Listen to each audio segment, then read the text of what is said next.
자, 그런데 우리 문제는 뭐냐면은 이와 같이 현실에 있는 데이터를 가상의 세계로 보내다 보니까 가상의 세계에 엄청난 정보가 쌓이는 겁니다. 우리 인간은 실제적으로 어느 한계 이상의 데이터를 처리하는 능력이 없습니다. 따라서 이때는 누구한테 의존해야 되냐면은 컴퓨터의 데이터 처리에 의존할 수밖에 없습니다. 바로 이 데이터 처리를 누가 하느냐? 인공지능이 한다는 거죠. 그래서 이게 이미 1차, 2차, 3차로 해가지고 쌓여진 데이터들을 처리해가지고 실시간으로 연결을 하려면은 물론 뭐 시간을 1년이나 2년 준 다음에 인간이 할 수 있죠. 그러나 바로 하려면은 바로 인공지능밖에 없다는 거죠. 그래서 이런 것들을 하기 위한 시도가 여러분은 여러 군데서 많이 되고 있습니다. 단지 그것을 내가 아니면 우리 집에서 아니면 우리 학교에서 안 하고 있다는 거죠. 그렇지만은 이러한 것들이 이미 와 있다는 거죠. 미래는 이미 와 있다. 단지 공평하게 펴져 있지 않을 뿐이다. 이런 얘기죠. 제가 한 얘기가 아니고 윌리엄 깁슨이라는 미래학자가 하는 얘기입니다. 여러분들이 이것을 갖다 모르고 있었다는 거죠. 어느 정도 지금은 알 수도 있겠지만은 그래서 이것의 중요한 것이 뭐냐? 여기에서 데이터가 너무 많음으로 인해 가지고서 처리하는데 문제가 있다. 그래서 인공지능이 했어야 된다. 그래서 어떻게 보면 4차 산업혁명이 인공지능이다. 이렇게 또 오해를 또 할 수도 있어요. 반드시 그것만은 아니지만은 어쨌든 우리가 실감을 하는 데는 이 인공지능 쪽이 굉장히 많이 와닿는 것은 사실입니다. 그 중에서 우리의 그 아픈 몸을 고치는 의사를 또 이게 또 인공지능이 할 수가 있다는 거죠. 이 IBM 왓슨이라는 미국의 그 병원에서 채택한 의사가 있는데 사람이 하는 것보다도 진단율이 영상의학적인 진단율이 높다는 것이죠. 그래서 앞으로는 이게 사람이 하는 것이 아니라 인공지능 의사가 하는 것이 더 높지 않느냐 이런 것이로 되겁니다. 물론 이제 부정적인 입장에서 봤을 때는 또 그런 면이 없지 않아 있지만은 이런 것들을 지금 우리나라에서 시도하는 것을 한번 좀 보여드릴게요. 예를 들어 가지고서 폐암을 받고 치료하는 과정을 보면은 일단 폐암이니까 뭐 기침을 한다거나 가슴이 아픈다거나 이러면은 어떻게 되겠습니까? 병원을 찾겠죠? 병원을 찾으면 의사는 어떻게 하겠습니까? 뭐 청정기하고 그다음에 엑스레이 한번 찍어보자 해가지고서 이렇게 엑스레이를 찍으면은 영상의학적인 어떤 진단을 갖다 하게 됩니다. 영상의학적인 진단을 해가지고서 좀 소견이 좀 이상하다 이러면 어떻게 되겠습니까? 여기 우리가 조직 검사를 하기 위해서 조직을 갖다가 채출해 가지고서 이와 같이 현미경으로 조직 검사를 병리학적으로 진단을 갖다가 하게 되겠습니다. 병리학적 진단을 갖다가 해가지고서 확진이다. 그러면 이것을 치료를 어떻게 할 것이냐? 이것을 뭐 항암제를 쓴다거나 또 아니면은 직접 수술을 갖다 할 수 있으면 수술을 한다거나 이런 것이 되겠습니다. 자, 그러면 여기에서 가장 중요한 건 뭘까요? 여기서 항암제를 쓰거나 수술을 한다는 것은 지금 뭐 어떻게 보면 사람이 할 수가 있는 거죠. 근데 여기서 진단이 잘못된 거거나 또는 병리학적 진단이 잘못된다나 이것이 있을 경우는 이걸 모르고서 이미 때를 놓치는 경우가 많이 있을 것입니다. 따라서 이것을 인공지능이 할 수 있도록 하면은 얼마나 효과를 개선할까 하는 이런 실험들을 갖다가 지금 많이 하고 있고 이런 툴들이 많이 나오고 있습니다. 자, 이것을 보면은 PET-CT의 어떤 이런 영상을 딥러닝이라고 해가지고서 인공지능 학습 네트워크를 써가지고서 이것을 훈련을 갖다가 시킵니다. 이것은 그래서 암을 갖다 찾아내도록 로컬라이제이션이라서 암을 갖다가 위치를 찾아내도록 분류를 해가지고서 이것은 암이다 아니다 이렇게 훈련을 합니다. 당연히 훈련을 하기 위해 가지고서는 뭐가 필요하겠습니까? 이 영상 자료가 필요하겠죠. 영상 자료가 필요하고 이것에 대한 실제적인 전문의가 이렇게 생기면은 어떤 패턴 이런 것을 보고서 이렇게 생기면 이것은 암이 될 수 있다는 걸 인공지능을 갖다가 훈련을 갖다가 시킵니다. 처음부터 잘하는 인공지능은 없습니다. 이와 같이 훈련을 시켜가지고서 이제 실제적인 사람이 하는 것하고 테스트를 갖다 했습니다. 이 자료는 한국과학자연차대에서 자료를 제가 얻었는데, 보통 영상의학과에 있는 전문의가 실제적으로 그 영상 자료를 보고서 그 암을 진단할 수 있는 확률이 예를 들어서 영상의학과 전문의가 아닌 사람은 한 67%, 그 다음에 1, 2년차 내디던 수련의는 76%, 3, 4년차는 80%, 그 다음에 영상의학과 전문의는 80.8%, 그 다음에 영상의학과 교수는 82%. 근데 이 누닛이라는 인사이트라고 하는 인공지능 암 전단 프로그램은 몇 프로가 나와요? 88.5%가 나왔습니다. 따라서 이 전문가들이 하는 것보다도 인공지능으로 판단하는 것이 훨씬 더 확률이 높다, 이런 결과가 나왔어요. 이 결과는 실제적으로 서울대학교 병원에서 협조를 받아 가지고 암이 걸린 사람의 600명, 그 다음에 정상인의 600명, 그래서 1200개의 표본을 가지고서 실제적으로 테스트를 하는 결과입니다. 그런데 만약에 옆에 이 누닛 인사이트라는 인공지능을 옆에다 두고 먼저 사람이 진단을 하고, 그 다음에 인공지능은 이렇게 진단했습니다. 그래서 그 다음에 사람이 그 생각을 어떻게 보고서 비교해 가지고 판단하는 걸 보면은, 심지어 영상의학을 전문하지 않는 비전공 전문의들도 81% 정도로 이렇게 그 진단율이 높아지는 걸 알 수가 있어요. 그래서 인공지능을 내가 기본적으로 알고 인공지능의 도움을 받았을 경우에는 그 효율이 엄청나게 높아진다는 걸 알 수가 있어요. 여러분들 같으면 이것을 쓰겠어요? 안 쓰겠어요? 참조용으로 썼을 때 이렇게 된다는 겁니다.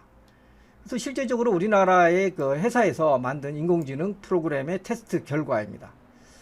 그래서 실제적으로 이렇게 보면 10명 중에, 영상학과 교수 10명 중에 8명이 이 폐암을 발견하는 걸 못했어요. 2명만 발견했다는 거죠. 근데 실제적으로 이 인공지능 의사는 이것을 같은 자료를 가지고서 이 암을, 징후를 발견한다는 거죠. 이런 예가 있고, 어떤 한 사람에 대해서 2014년, 3년, 4년, 5년, 6년에 암을 갖다가 사람이 발견했는데, 인공지능 같은 경우는 이미 3년 전부터 이렇게 같이 판단한다는 거죠. 만약에 이때 알아가지고 조치를 했다면은 암이 진행하기 전에 적절한 치료를 할 수 있어가지고 생명을 갖다 구할 수도 있다는 거죠. 이런 식으로 인공지능을 이용을 해가지고서 많은 일을 할 수가 있다는 것입니다.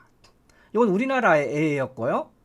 중국 같은 경우에서는 특히 안면 인식에 인공지능이 굉장히 많이 쓰입니다. 그것도 실시간으로.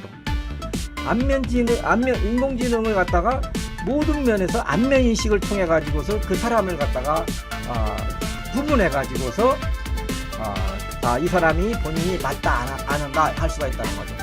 공항에 출입국 관리소 이런 거 할 때도 이런 식으로 할 수가 있다는 거죠.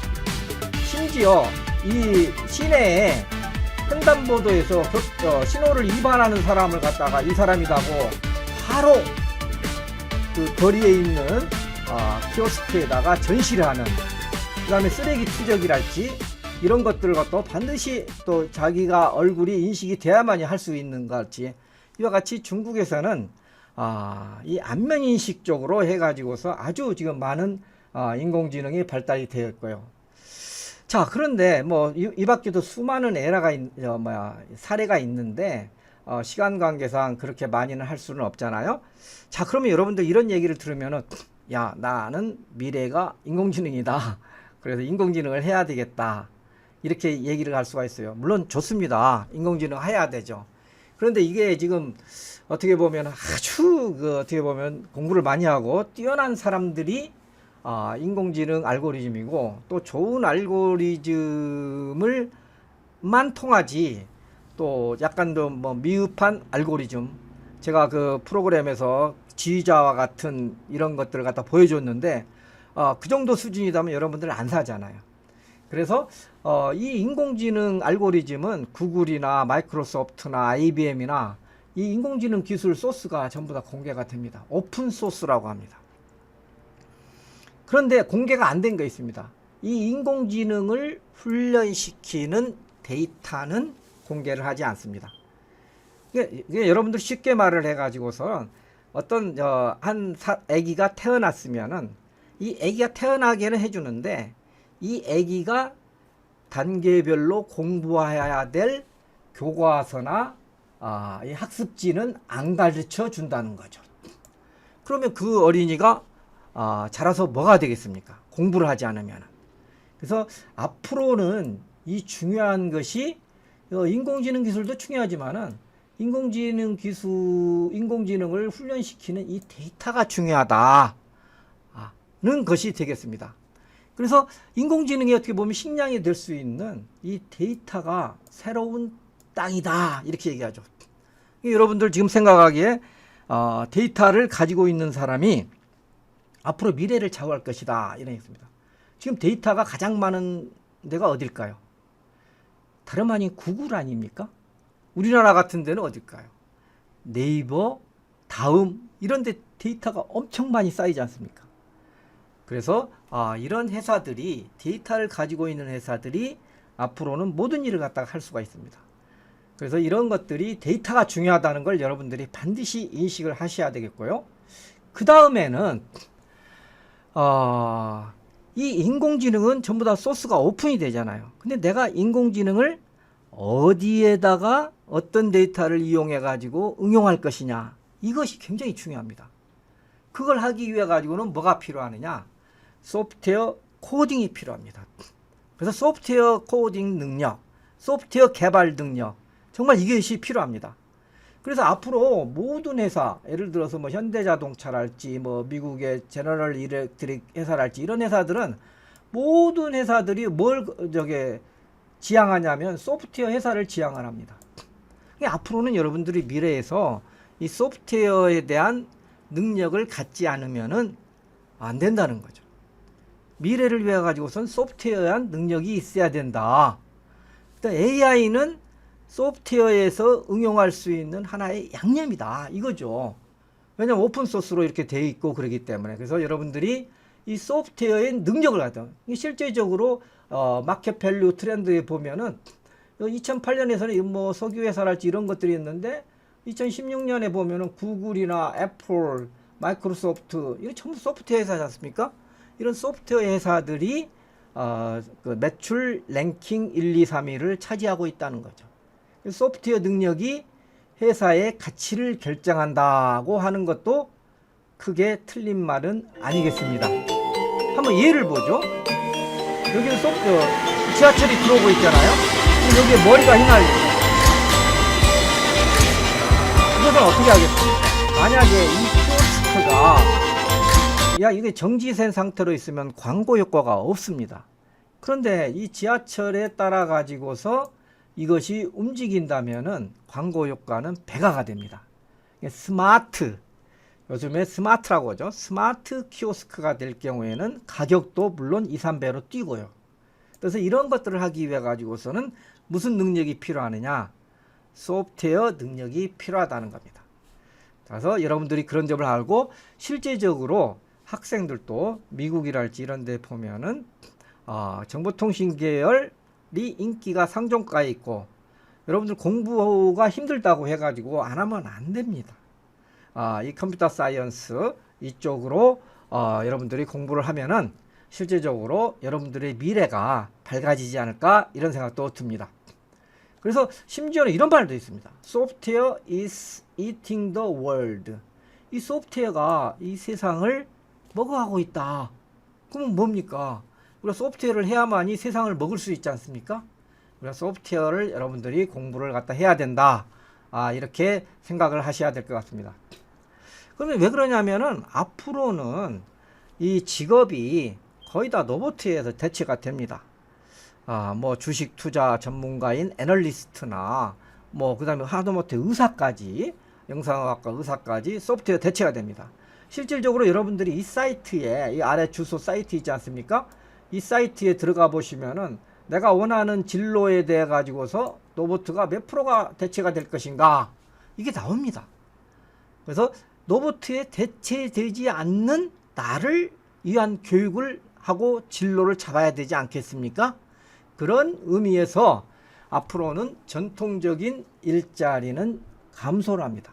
그러나 일자리 그 자체는 또 다른 분야에서 늘어나고 있습니다. 그래서 우리가 이것은 뭐 듣도 보지도 못한 직업이 앞으로 나온다는, 제가 신문 기사를 보고서 하나 했는데요. 이게 여러분 듣보잡이 앞으로 나온다는 거죠. 그럼 그 이 듣보잡이 어디서 나오느냐? 바로 4차 산업혁명의 핵심 분야에서 나온다는 거죠. 그 새로운 일자리의 그 핵심이 바로 IT 영역 또는 신산업 영역이 될 수가 있다는 것입니다. 그래서 일자리 구성도는 과거에는 농업이 많았지만은 실질적으로 농업은 줄어들고 자동화랄지 로봇이랄지 인공지능이랄지 이런 쪽으로 많이 일자리가 나온다는 것이죠. 그럼에도 불구하고 이 소프트웨어 분야에는 뭐 일자리뿐만이 아니라 실질적으로 연봉이랄지 돈도 많이 번다는 거죠. 그래서 여러분들이 소프트웨어 능력을 가질 필요가 있다는 것입니다. 그런데 이렇게 변화하고 나하고는 관계없는 일 아니냐? 그런데 정말로 이 변화의 물결은 여러분들 피할 수 없습니다. 피할 수 없다면 어떻게 해야 될까요? 일본이 1854년 미국이 페리 제독이 흑선이라고 하는데, 이걸 거뭇게 보였는 거 봐요. 꾸로 일본 말로 꾸로인데, 이 흑선이 와가지고서 개항을 요구를 했습니다.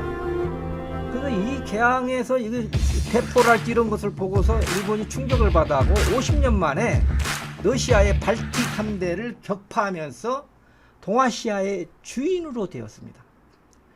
일본이 아니고 우리나라에 와가지고서 개항을 했으면 어떨까, 이런 생각이 드는데, 자, 이와 같이 기술이 파도가 왔을 때 대체를 어떻게 하느냐에 따라 가지고서 많이 문제가 됩니다. 근데 2016년에 구글이 알파고를 들고 와가지고 이세돌하고 바둑을 갖다가 뒀어요. 인공지능 대결을 한 거죠. 그래가지고서 그 전까지만 하더라도 우리가 인공지능에 대해서 인식을 안 하고 있었는데, 이세돌이 무너지는 것을 보고 인공지능을 굉장히 발전시켰어요. 자, 일본은 50년 만에 동아시아의 주인이 되었지만 우리도 이 인공지능 이쪽에 계기를 받아 가지고서 새로운 세대의 주인이 될 수 있도록 노력을 갖다 해야 되지 않겠습니까? 그래서 저는 4차 산업혁명은 우리에게 새로운 기회다.